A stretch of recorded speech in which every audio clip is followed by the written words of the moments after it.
Hello and good afternoon, everyone. I am Dr. Judy, and I am here with my lovely mother, Miss Nurse Beverley Brangman. Hey. Good afternoon, everybody. Happy Mother's Day. So today is Sunday, and happy Mother's Day to everyone, to all of the mothers. We hope that you have a wonderful day, a blessed day. Take some time to enjoy yourself, relax, and just have a good time.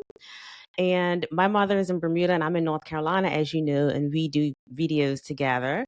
And today we wanted to record a video to share with you Mother's Day greetings, first of all. And then also, I want to say that one of the best gifts that you can give yourself and your children is the gift of health, as well as setting an example of how to treat your body. And that's one thing that my mother did give.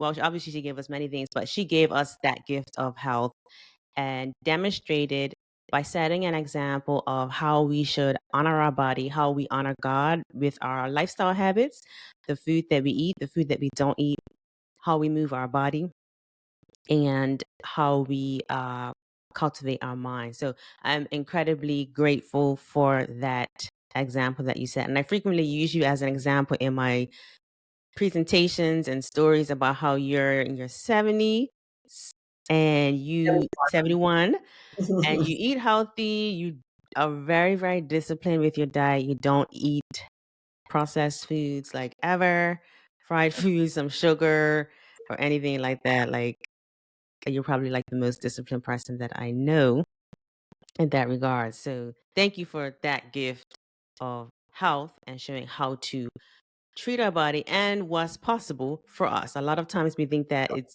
normal that as you age, your body will start to break down like a car. But you've shown me that despite genetics, if you have healthy lifestyle habits, you can actually defy those genetics. And that term is epigenetics, but you can actually thrive and live well and live a vibrant life full of vitality into your 60s, 70s, and beyond. True. So today's topic is fasting. And I'm going to share with you about an exciting event that I have coming up this week on Tuesday. And it is a fast, it's a challenge, it's a 3-day challenge. And so in this video, we're going to share with you what we've learned from fasting and how fasting has changed our life. And we believe that fasting is one essential tool in your toolbox that you need to have in your toolbox if you want to optimize your health, live longer, if you're into anti aging and longevity, preventing disease, reversing disease.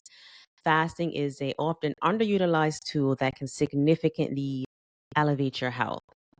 There are different types of fasting. There is intermittent fasting, there's water fasting, time restricted eating, there's the Daniel fast, which is a spiritual fast. Juice But fasting. sorry? Juice fasting. Yeah, juice fasting. But specifically, what we're talking about today is intermittent fasting, water fasting, or basically not eating.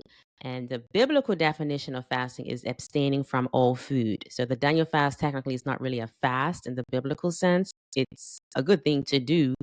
But when we say fast, we're speaking about abstaining from food altogether.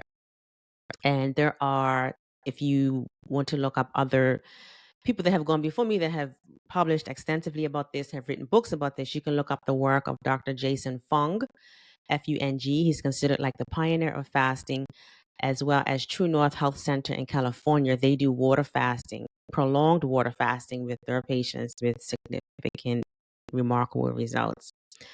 So let's talk about fasting. Mom, when did you discover fasting?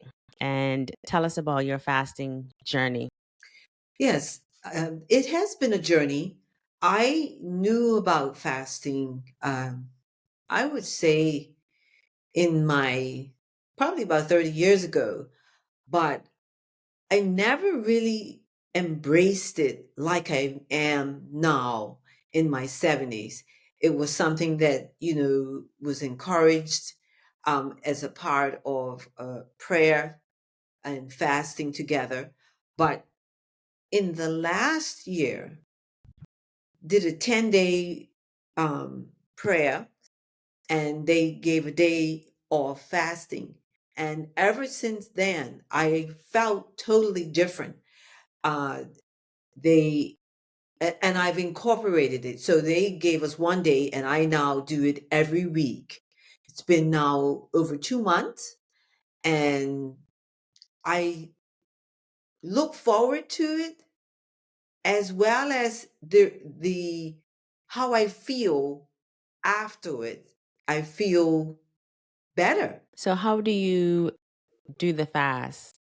Okay, so my fast starts Thursday. My last meal is at supper, and I do not eat again until Friday. So it's a bit like the Ramadan fasting from sunset to sunset, you know? And I, during that period, I'm drinking water. I may heat it. I may put a bit of ginger in it, or a bit of mint in it, but I have less of an activity, and I do try to not be busy running around, and have a more reflective day. And I also spend some time in the Word of God. So it's not so much just the physical; it's also the spiritual that I incorporate. And how difficult or easy was it in the beginning? In the beginning, I had to learn how my body would manage the not eating, because normally each day I eat my first meal at 11, and then, cycle them through the day. But after that period passed, there was the sense of, um, okay, how am I going to manage? And you get a little gas. But I've learned to use a bit of ginger. I've learned to use the mint. And these two gems, 'cause some of us are more gassy than others when we're not eating. And they just make it. And I also sometimes may use a little carbonated water, with a bit of lemon in it. Um, this has made it a charm, because no one wants to do something where you're in pain. Yeah. Yeah, I agree. I think I've been doing it intermittent fasting for about 6, 7 months. And I started doing the water fasting, kind of what you're doing, maybe a couple of months ago as well. Not on a schedule every week per se, but over the years, I've done it for 24 hours when I'm specifically seeking God's will on something and I'm praying for something. I would do like a 24-hour water fast. I think I've done a 48-hour one time, but I've noticed that by doing intermittent fasting every day. So what I do is I try and eat my last meal, finish by sunset, like 7, 8. Hmm. And then I don't eat my first meal of the next day until around noon to 2 p.m. typically. Um, Now I do wake up at like 7, so I don't wake up super early. I wake up 7, 8, but I nourish my mind first in thing in the morning, my mind and my spirit. I have worship, I read my Bible, I do a Christian meditation. I do things like that before I put food in my mouth, which is different from how I used to think. I used to think that breakfast was the most important meal of the day. And I would get up in a rush and focus on, okay, I've got to get breakfast. I've got to get breakfast instead of getting up and thinking, oh, I've got to do worship. I've got to do worship. And usually the worship would get pushed to the end of the day, right? You're giving God like your kind of leftovers, I feel. Whereas now it's different and I feel like it's so much better. And I eat 2 meals a day. That works for me. It's basically a kind of calorie restriction. It helps to keep my weight stabilized, I think. And so I eat my first meal between 12 to 2, and the second one is, yeah, first meal around 12 to 1, and the second one around, 5 hours later. So, Yes, and we're not trying to say that it's one diet or one way for everybody. You have to find your journey and what works for you. My first meal is about 11 in the morning as well. And what you have learned is that by switching the focus from food physically to spiritual food, you are making God a priority. yeah, yeah. Instead of making it an afterthought, because I used to think, oh man, I don't have time to do worship. I don't have time to spend, more than 15 minutes in worship. But I think cultivating your mind and your spirit is even more important than eating. So that's, I think, a mindset shift that people have to make. Breakfast is not the most important meal of the day. And not only will it not harm you from not eating, it actually could benefit you. And I think people often think that they're going to die if they don't eat for a day or two, or they're going to get sick and pass out from not eating. We're obsessed about eating. And I think this society, we overeat, we're overly nourished, and our foods are highly processed, high in calories and fat. And our bodies have mechanisms to store food and to process food. So you will be just fine not eating. And actually, you will actually thrive if you incorporate fasting. This is true. Yeah, yeah, and we will go into benefits of fasting, right? Yeah. So, what are the benefits of fasting? We can talk Okay, about. most definitely weight loss, is at the Mhm. top of the list. If obviously a persons who are underweight, will need to work along with their doctor for guidance on this. But um, weight loss is an obvious one. Yeah, it's really good for weight loss for sure. And I noticed that during the pandemic, I had gained a little bit of a belly from just eating junk food and being stressed. And when I did intermittent fasting and started water fasting, I lost that weight easily without having to work out more or go to the gym every day and things like that. Um, Another thing that we had talked about is increased energy. Can you talk about that? How you feel like you just felt like you had more energy? Yes. So when we're continually consuming food and putting food in our body, that's a focus. We do not stress ourselves to be able to do cleaning and things that is necessary. And when I finish my fast, I feel energized. I feel almost like I could jump over the moon. That's It- awesome. And that's different than what people think, right? People think that they need to eat to get energy. yeah, there are processes that go on in our body when we give the body that stress of abstaining voluntarily from food for a period. You know, Hmm. Yeah, and that's so powerful. And that also helps with reducing inflammation and a yeah, term called autophagy, which basically is like your cells' mechanisms to kind of get rid of damaged cells and kind of like cellular cleanup, I think of it. And when it's- you are fasting for more than 15 hours, but really if you're doing it more than 20, 24 hours, that's when you really stimulate autophagy.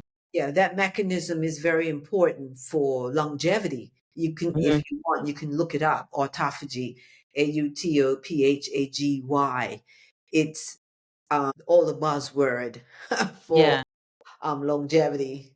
And a lot of the people that are into longevity, they are talking about doing water fasting regularly, like every week, every other week. Yeah. And, it's a discipline in the same way as, let me see, something that is a little difficult for me, weight training. It's a discipline that once you create the habit, you feel so good about yourself and what you're doing for your body. Yeah, you feel like you can do anything. Like that discipline with regards to not eating carries over into other areas of your life and things that you need to do. Someone once said that if you can control what you put into your mouth, you can control your life.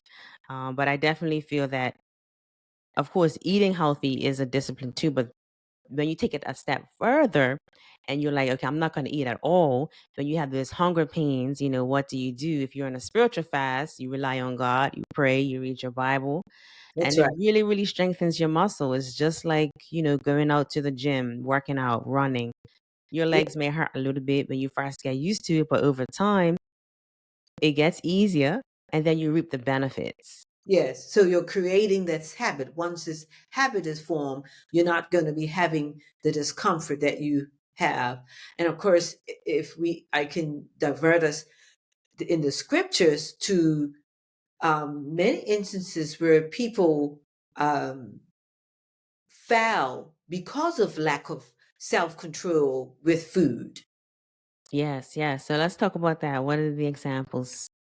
Well, I would like to say Jesus at the top of it. Jesus succeeded, and he's our example in all things. He did the fasting in the wilderness, and the first temptation that was brought to him was food. Can you turn into this stone into bread? And he was like, no, man does not live by bread alone. And I think many of us think that that's all we need. Yeah, yeah, that's true. I think we even think that it's the food we eat that sustains us, not realizing that it's actually God that sustains us.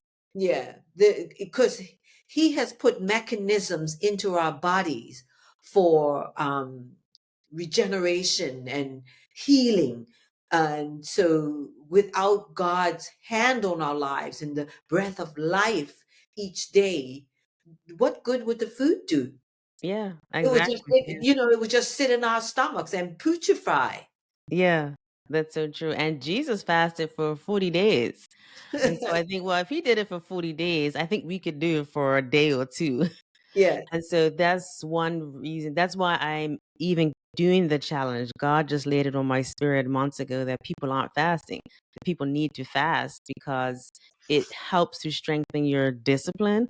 yes, And of course, there's the health benefits, but the spiritual benefits are just phenomenal. And so this week, May 14 to 16, I'm having a 3-day challenge. It's called the Plant Based Prayer Challenge, but essentially it's a fasting challenge. We will be fasting from food if you're able and don't have any contraindications and willing. The goal is to fast for 6 to 8 hours a day. And outside of the fasting window, we'll be eating a whole food plant based diet. yes, Also, as part of the challenge, is helping you to cultivate your mind and reduce stress. So I'm introducing you to some stress reduction strategies that right, I've incorporated, biblical principles with regards to stress and what the Bible says about stress. And one belief shift that you'll learn when you take the challenge is that chronic stress is not normal. It's not God's ideal for us. He wants us to have a spirit of inner peace and calm yeah, and to be a light as well to the world. So that's what I'm having this week. It's going to be amazing. The first one we had in April, and it was so beneficial. The participants said that it literally changed their life. And so if you're someone who is plant based and you want to further improve your health, you're interested in anti aging and longevity, or maybe you have a health issue that you want to take less medications, you're trying to get your numbers to improve, you want to have more energy, you definitely should sign up for the challenge. It'll be an awesome community on Facebook, and I'll be going live each day of the challenge on Zoom with teachings. And then I also have a workbook with a journal, with a daily scripture, Bible verse, and a journal prompt. It's amazing, as well as recipes for you. So it's just an opportunity for you to kind of experiment and test out fasting. And I know that if you try it, you will love it. I did a poll on my social media the other day and asked how many people do water fasting, and only 15 or only 15 to 20 people have ever done it. I asked how many people have ever done it. And so that showed me that most people haven't done it and aren't really aware of it. And when I'm in the fasting communities, most of the people in there don't look like me. And so this is something that I want to introduce to people that may not even be exposed to the idea of water fasting and how beneficial it could be. So I'll yes. put the link to the website where you can register for the challenge in the show notes. Okay, so we're on the benefits. We mentioned weight loss, and then there's brain health Oh, improves. yeah, brain health and memory. I read about that last year too, and how that can really, really improve your cognitive function. And Yeah, I've experienced that improvement as well since I started doing water fasting. I was doing it once a week back last year when I was trying to acutely recover yeah, from the fatigue that I was feeling and the brain fog. And so all of that has gone away. And I think part of that is due to the water fasting. Yeah. And then, of course, there's the improvement in your brain, in heart health, Hmm. and improved blood sugar control, and improved insulin resistance. Yeah, improved insulin resistance as well. And the beautiful thing about fasting is that it's free. It doesn't cost anything. It actually saves you money because you're eating less. People always talk about money, money, Yeah. medications cost money, programs cost money, but fasting is free and cheap. Yes. Yes. Yeah. When we were hunter gatherers, there were periods where you did not have food, and the body was automatically fasting. But now with the grocery stores and this modern day, food is always around, always Mhm. before us. Always around. And they almost make us think that we have to be constantly eating. The commercials are always food, and they tell us you got to eat 3 meals a day plus two snacks. You don't need all that food. You don't need snacks. And you don't have to eat 3 meals a day. The- But you have to listen to your body. And I'm glad that you said that. I'm not into telling anyone how to do anything. I give guidelines. For example, fasting is beneficial, plant based is beneficial, but how you do plant based is yeah, different for you. I don't think that everyone has to be 100% plant based. I don't think everybody has to water fast the way I do when I do. So I'm not into telling people this is what time you have to fast, this is how often you have to fast. We need to learn how to trust ourselves more and pray and ask God, how often should we fast? Because I feel God showed me that He wanted me to fast. And so I fast as I'm led by the Spirit. And now that I've been doing intermittent fasting every day, it's just a habit for me and I enjoy it. And so I'm going to keep doing it. yeah. One thing I like about having the first meal later in the day, just gives me more quiet time with the Lord. So, like this morning, I was woken at 5:30, and I thought, man, this is real early. But then I switched, and I'm like, wow, look how much time that I will have with the Lord, quiet time before I go to my garden. My first, chore after, the morning routine is a garden I do on Sunday mornings. And so that was wonderful, like Mhm. pushing the meals back. Yeah, I like that too. I just think, imagine how my work life would have been better when I was working outside the home if instead of thinking I have to get breakfast in the morning, I thought I have to get worship and spend at least 15 minutes because it really does set your day up for success. You're much less reactive. You're able to interact with people in a much more positive manner. It's just so beneficial. So, yeah, I love that you say that. And I think, too, we sometimes um, talk about the time of travel. The denomination that we attend talks about the time of travel. And if I think about that time, I do think that food will be restricted, access to food.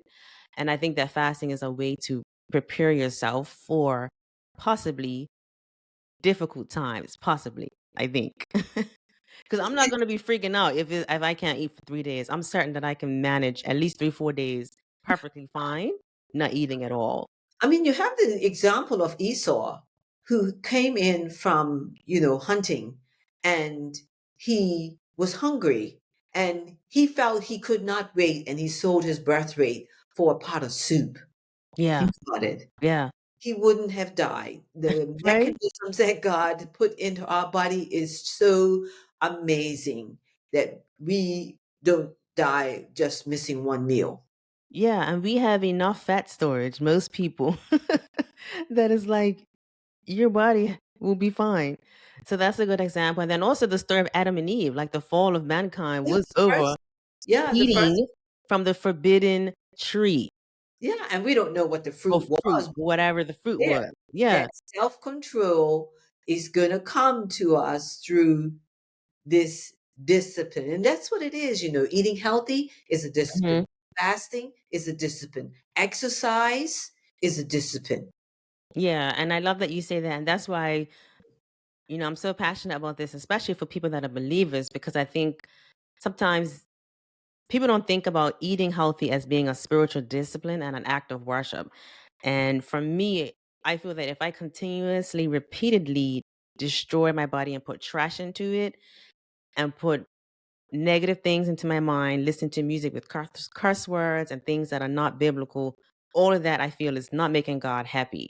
And more than anything, I really want to do what's pleasing for God. And so I'm trying to get people to see the connection between, okay, you're a person of faith, going to church, reading your Bible are all great, but that's not the only way that you serve God, worship God, and do what's pleasing for Him. The choices you make every single day are either pleasing to Him and displeasing. The choices you make are either helping to optimize your health or taking away from your health.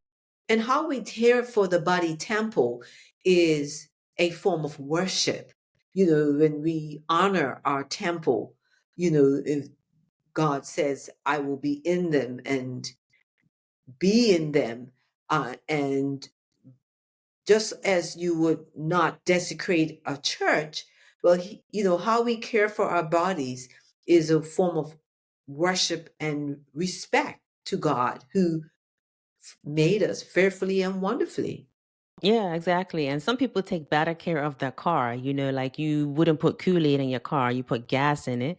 If you drive a premium or luxury car like myself, you only put premium gas in. I wouldn't even dare put regular gas in my car. That's right. And so that's like an analogy of like, what are you putting in your body? Like I think of myself, my body, as being a high-end luxury car, like a Maserati or a Lamborghini or something like that. I wouldn't put regular gas in it. Oh, And if you drive a car, you drive whatever whatever car you drive, maybe you have to get oil changes every month, every 3 months. You would never dare not do that or not put air in your tire when it needs air. But we do the same thing with our body. Like we don't eat fruits and vegetables enough, don't drink enough water, don't get sleep. And then, you know, we don't realize that that is displeasing to God, just like if we were to not read our Bible. yes, that's right. So, All right, so this has been great. And then the last thing about the fasting, the spiritual benefits are hearing God's voice clearer. I yeah, find that when you fast, you realize that there's so much of your day that is spent preparing food, cooking food, and eating it. Whereas when you're doing a spiritual fast, that time is instead diverted towards prayer and spending time with God. So it removes distractions. It helps your mind to think clearer yes, and it opens up your heart for him to speak to you more. And especially now, I know everyone is dealing with something. There seems to be more deaths, more tragedies, more trials. And you may be praying for an answer to prayer. You may be seeking God's voice about an important decision that you're trying to make. But fasting is the missing link if you have been praying for something. And I strongly, strongly encourage every individual to start fasting. And particularly if you're a person of faith, to incorporate spiritual fasting, which is abstaining from all food for a period of time.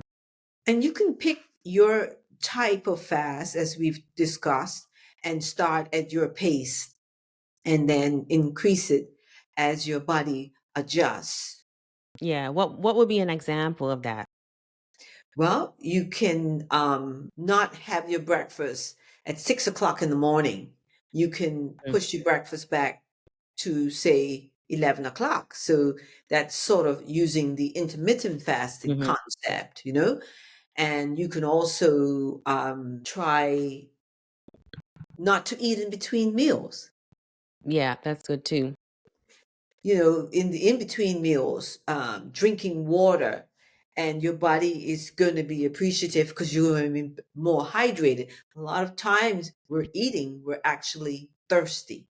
Yes, that is so true. So staying hydrated is important as well. I love that. So, if you have any questions about fasting, you can go to my website, theplantbasedmd.com. You can contact me on there. There's also a link to sign up for the challenge. We start on Tuesday. So, sign up today, share this video with someone you know who can benefit. Like and subscribe to the channel. It helps more people to see our content. And thank you so much for watching. Let's see, is there anything else we wanted to say? Oh, May is Mental Health Awareness Month.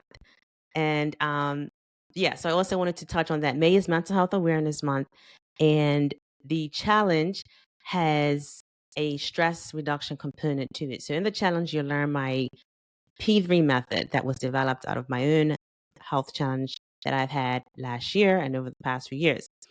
And P3 stands for plants, prayer, and peace. And so plants is plant-based. Peace is stress reduction, feeling inner peace, like Jesus felt inner peace in the storm on the boat. And the last P is prayer. So incorporating spirituality into your health, your healing is an important aspect that I think is often missed in allopathic medicine, who sometimes doesn't want to mention God, or, in society, people don't want to mention God. But these three things are three keys that you must have if you want to optimize your health and if you want to heal from any health condition. So the plant-based prayer challenge starts this week, Tuesday. Go to my website, sign up today. If you have any questions, email me, and we can't wait to see you there. Thank you for joining us. All right. Again, mothers, have a wonderful Mother's Day. Take care of the body, the beautiful temple that God gave you. You are beautiful. You are amazing. And you can do the best job for your children, be the best wife for your husband when you are in the best shape physically, mentally, spiritually, and emotionally. And the challenge will help you to do that. It'll help you to get on that path. And I just can't wait to welcome you into my world, into my ecosystem. If you're not already on my email list or following me, first step is to sign up for the challenge. So thank you so much. Thank you, Mom. I wish I was in Bermuda today so that I can go with you to the beach. You said Yes. you go to the beach, but Yes. have a good day. On my way to the beach after this I interview. know, I know. I wish I could be there. There's no beach like Bermuda. There truly is no beach like I Bermuda. totally agree with you. All right, so we'll do this again. Have a good day, everyone. Bye, everyone. Bye.